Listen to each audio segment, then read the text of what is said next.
Hello friend, आप सभी का स्वागत है यूट्यूब चैनल मगर टेक्निकल क्लास में। आज की क्लास के पहले आप लोग को हम बताए थे फीटर ट्रेड सेकेंड ईयर का क्लास। आज आप लोग को जो क्लास करवाने जा रहे हैं फीटर ट्रेड फर्स्ट ईयर, और इसमें है जो मार्किंग टूल के बारे में बता रहे हैं। देखिए फ्रेंड, आपको पहले हम देखिए फिगर बना दिए हैं। ये जो फिगर देख रहे हैं क्या चीज़ का फिगर है, तो हम बता देना चाहते हैं ये सरफेस गेज का फिगर है। और आप लोग आसानी से देख पा रहे हैं कि सरफेस गेज के कुल कितने पार्ट्स होते हैं, कौन कौन पार्ट्स का क्या नाम है, और कौन से पार्ट किस धातु का बना होता है। आज के क्लास में इसके बारे में हम डिटेल से बताएंगे कि ये सरफेस गेज का फिगर है। और सरफेस गेज दो प्रकार के होता है, एक हुआ यूनिवर्सल सरफेस गेज, एक होता है फिक्स सरफेस गेज। तो ये जो फिगर देख रहे हैं फ्रेंड यूनिवर्सल सरफेस गेज है। और दोनों में क्या अंतर होता है यूनिवर्सल और फिक्स सरफेस गेज में, ये भी आप लोग को बारी बारी से हम बताएंगे। तो सबसे पहले हम लोग देखिए आज का क्लास स्टार्ट कर रहे हैं। इसको लिखते हैं सरफेस गेज। ये क्या है? सरफेस गेज दो प्रकार के होता है। कितने प्रकार के? दो प्रकार के फ्रेंड। पहला में है फिक्स,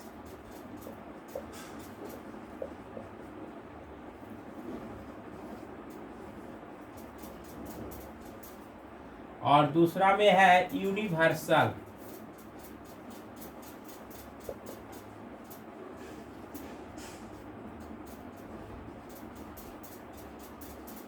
यूनिवर्सल सरफेस गेज। तो सबसे पहले हम लोग जानेंगे फ्रेंड कि सरफेस गेज कहते हैं किसे।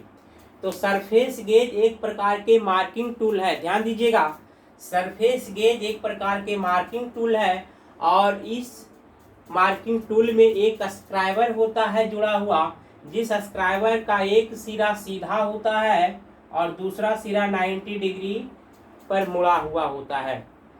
और ये सरफेस गेज जो होता है फ्रेंड, इसका है जो स्क्राइबिंग ब्लॉक या मार्किंग ब्लॉक भी कहते हैं। सरफेस गेज का दूसरा नाम है स्क्राइबिंग ब्लॉक या मार्किंग ब्लॉक भी सरफेस गेज को कहते हैं। और सरफेस गेज देखिए मुख्य रूप से दो प्रकार के होता है, फिक्स सरफेस गेज और यूनिवर्सल सरफेस गेज। तो ध्यान दीजिएगा फ्रेंड कि फिक्स सरफेस गेज और यूनिवर्सल सरफेस गेज में क्या अंतर होता है। उसको बताने से पहले हम लोग ये फिगर देख लेंगे कि यूनिवर्सल सरफेस गेज में कुल कितने पार्ट्स होते हैं।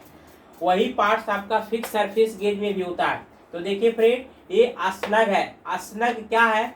तो स्नग है जो, ध्यान दीजिएगा, ये स्क्राइबर और स्पिंडल के बीच का भाग है। और ये है जो क्लैंपिंग नट को हमेशा क्या है, बांध करके रखता है, इसी में संयोजित किया हुआ है। स्क्राइबर, ये जो देख रहे हैं आपका स्क्राइबर, ये एक प्रकार के मार्किंग टूल है, और ये है जो मार्किंग करने के काम में आता है।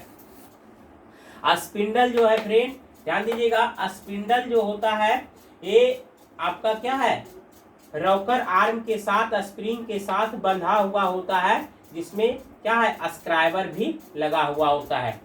और ये माइल्ड स्टील का बना होता है। स्पिंडल किसका बना होता है फ्रेंड? माइल्ड स्टील का बना होता है। और स्पिंडल हाई कार्बन स्टील का भी बना होता है। माइल्ड स्टील और हाई कार्बन स्टील दोनों का बना होता है। अगर आप लोग को क्वेश्चन में पूछेगा तो बता दीजिएगा। ये आपका क्लैंपिंग नट है फ्रेंड। क्या है? क्लैंपिंग नट। क्लैंपिंग नट कहते हैं किसे? तो ध्यान दीजिएगा, क्लैंपिंग नट क्या करता है कि ये है जो स्पिंडल और स्क्राइबर को क्या है, बांध करके रखता है, क्लैंप करके फिक्स करके रखता है। आपका नीचे का भाग देखिए बेस है। बेस जो है कास्ट आयरन का बना होता है फ्रेंड। और ये है स्पिंडल को, स्क्राइबर को, पूरे भाग को स्टैंड करके सीधा रखने के, खड़ा रखने के काम में प्रयोग करते हैं। बेस का उपयोग है, ये बेस का कार्य है। अगला है वी ग्रूव। वी ग्रूव जो खांचा कहाँ कटा होता है, तो बेस के ऊपर कटा हुआ होता है। देखिए friend, guide pin. Guide pin का क्या काम है? तो गाइड पिन एक प्रकार के, ध्यान दीजिएगा, ये है जो क्या करता है कि लाइन उन खींचने के काम में क्या करता है, गाइड का काम करता है। हमेशा गाइड का काम करता है गाइड पिन। जैसे लाइन को कितना पर खींचना है, कैसे आपको खींचेंगे, तो ये काम गाइड पिन का है। अगला फाइन एडजस्टमेंट स्क्रू, इसको फिक्स करने का काम होता है कि यानी कि कितना पर फिक्स रखेंगे तो सीधा लाइन खिंचाएगा या समानांतर लाइन खिंचाएगा दो लाइनों के बीच, ये इसका काम है।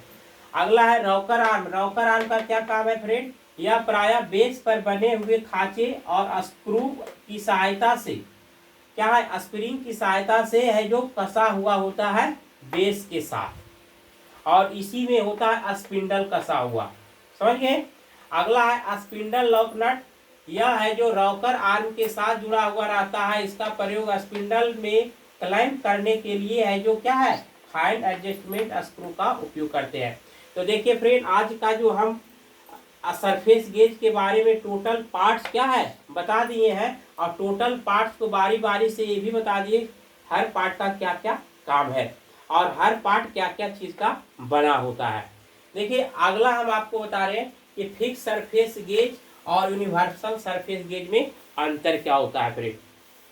फिक्स सरफेस गेज में जो होता है फ्रेंड, क्या होता है कि स्पिंडल जो होता है रॉकर आर्म के साथ है जो क्या होता है, फिक्स किया हुआ होता है, और ये है जो क्या होता है, क्लैंप किया हुआ होता है, और ऊपर नीचे होता है स्क्राइबर, लेकिन ऊपर नीचे थ्रेड के आधार पर होता है, जिसमें क्या होता है कि कभी आगे पीछे करने में क्या होता है, हल्का फल्का त्रुटि हो जाता है, गलती हो जाता है। इसीलिए फिक्स सरफेस गेज का है जो उपयोग वर्कशॉप में उतना नहीं करता है मैकेनिकल लोग, क्योंकि इसमें उतना अच्छा नहीं होता है जितना कि यूनिवर्सल सरफेस गेज में होता है, समझिए। यूनिवर्सल सरफेस गेज होता है क्या, फिक्स सरफेस गेज से अधिक शुद्धता होता है फ्रेंड। इसीलिए फिक्स सरफेस गेज से जॉब के ऊपर समानांतर लाइन या सीधी लाइन या लेथ मशीन के फोर्जा चक्र में क्या है, जॉब को सेंटर मिलाने के भी काम में इसका इस्तेमाल करते हैं, तो फिक्स सरफेस गेज का उतना प्रयोग नहीं करते हैं। दूसरा है फ्रेंड यूनिवर्सल सरफेस गेज क्या होता है, तो universal surface gauge fix surface gauge के ही जैसा है, लेकिन अंतर क्या है कि इसमें स्पिंडल को क्लैंपिंग नट के साथ जो होता है प्रत्यक्ष रूप से जुड़ा नहीं होता है। ये क्या होता है कि एडजस्टेबल होता है, समायोजनीय होता है, आगे पीछे स्लाइड करने वाला होता है, और ये स्क्रू पर नहीं होता है, ऐसा ही होता है, फ्री होता है। तो जिससे क्या होता है कि कोई भी समानांतर लाइन या सीधी लाइन खींचने में क्या होता है, इस आसानी होता है, यानी जितना पर करना है हल्का से भी करेंगे उतना पर हो जाएगा। लेकिन जबकि फिक्स में क्या होता था, स्क्रू पर होता था, थ्रेड पर होता था, जिससे आगे पीछे करने में क्या होता था, थोड़ा दिक्कत होता था। इसीलिए ये त्रुटि के कारण सरफेस गेज है यूनिवर्सल सरफेस गेज निकला, जिस यूनिवर्सल सरफेस गेज में फिक्स सरफेस गेज की अपेक्षा 100% शुद्धता ज़्यादा था, और इसका उपयोग है जो वर्कशॉप में मैकेनिकल विभाग जितने भी प्रकार के फिटर विभाग के काम करते हैं स्किल में, वो सभी है जो ज़्यादा से ज़्यादा प्रयोग यही यूनिवर्सल सरफेस गेज का ही प्रयोग करते हैं। यूनिवर्सल सरफेस गेज कहता है फ्रेंड कि 1 mm या ½ mm के बीच भी समानांतर लाइन खींच सकता है, इसमें इतना अनिशुद्धता होता है फ्रेंड, जबकि क्या है फिक्स सरफेस गेज में ऐसा नहीं होता है, लेकिन इसमें भी होता है, लेकिन क्या होता है वो एक त्रुटि होता है। तो देखिए फ्रेंड, आज का जो क्लास आप लोग को बताएं सरफेस गेज से संबंधित, अगर आप लोग को पूछेगा कि सरफेस गेज का उपयोग कहाँ करते हैं, तो समानांतर लाइन या सीधी लाइन खींचने में भी सरफेस गेज का उपयोग करते हैं। सरफेस गेज का उपयोग हम लोग कहाँ करते हैं, लेथ मशीन के फोर्जा चक्र पर जॉब को क्या है, यानी समकोण ज्ञात करने के लिए क्या है, बीच में है कि नहीं है 90 डिग्री पर फिक्स करने के लिए भी है सरफेस गेज का उपयोग क्या है करते हैं। तो और सरफेस गेज का उपयोग है जो क्या है, यानी जॉब के ऊपर सेंटर लाइन खींचने या ज्ञात करने के लिए क्या है सरफेस गेज का इस्तेमाल करते हैं। तो हम उम्मीद करते हैं फ्रेंड कि आज का जो क्लास आप लोग को बेहद अच्छा लगा होगा, और आप लोग है जो अच्छा से समझ गए, तो लाइक शेयर और सब्सक्राइब जरूर कीजिए, और फिर हम आप लोग को मिलेंगे अगले क्लास में। तब तक के लिए thank you, best of luck, जय हिंद।